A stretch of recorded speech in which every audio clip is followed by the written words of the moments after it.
I think the issue is that over 9 years, as Craig has said in his interview, not much has changed. And that's what needs to change. We need to get up and running the pathways for ME sufferers. There's roughly around about 350 individuals on the island that we know of that suffer from some form of ME. Interestingly, about 50% of those are diagnosed by their GP, not by a consultant. So it's very much a community diagnosis at the moment. And what we need is something more firm in place for those people, because ME is a massively debilitating condition. And I don't think it gets at the moment the recognition that it should. There is this petition ongoing which now has over 1,200 signatures as of this morning. How many will it take for government to take action?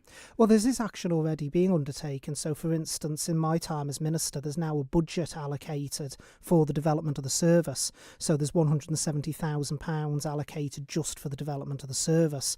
Also, we've been talking with third-party providers who may be able to help with the clinical psychology aspect. There's currently work ongoing in the hospital directorate to pull the pathways together. As Craig said in his interview, this has been talked about for 9 years now, and it's enough of talking about it. It's time to do it. I don't blame ME sufferers and those involved in the charity for being cynical, because they've heard lots of talk about it but not seen much results on the ground.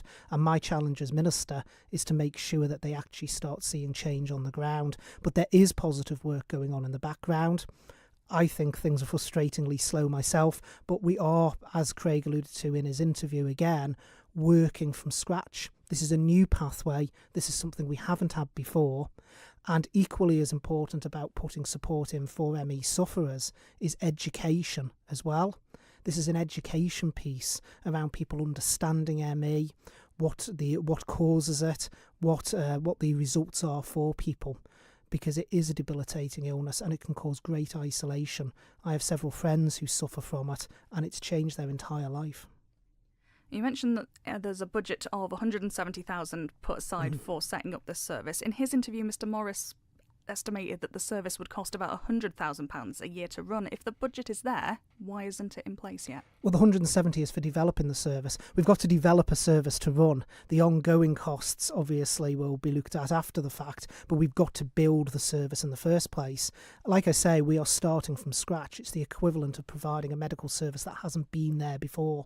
So it does take time, because we've got to make sure that the pathways are right, that the service we are providing is adequate, and also that it's going to result in some benefits for the patients. There is no point rushing a pathway in, although I think some people would argue 9 years isn't exactly rushing, but rushing a pathway in and then finding it doesn't deliver for ME sufferers. That would be me as Minister letting down all those people.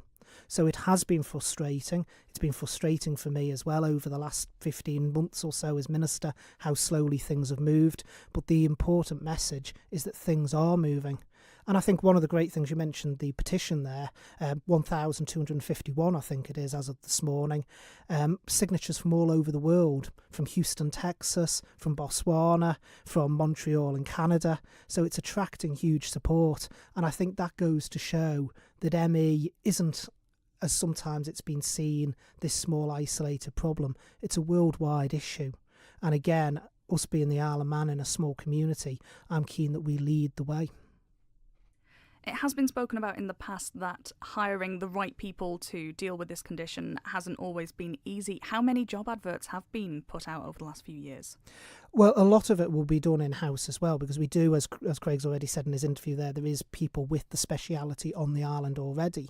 But it's about ensuring, like I say, the pathway behind that and the way that we deliver the service is right. So it's not just about having the right people, it's also about having the support there to be able to offer it. 350 sufferers, there's other things we can probably include in that pathway as well.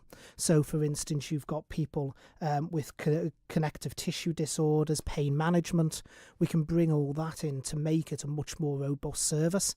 If we're delivering a small scale service, which it would be for 350 people, then it's not really going to be cost effective, or we're going to attract the calibre of individual to that service. So the pathway has to include other individuals as well, suffering from other conditions, but ensuring that ME patients do get the help and support that they need.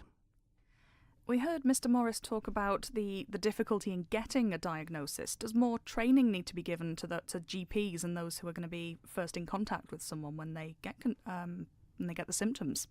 I think it's an education piece around what causes ME, but also speaking to friends who have ME, which I've done over the Easter weekend and also prior.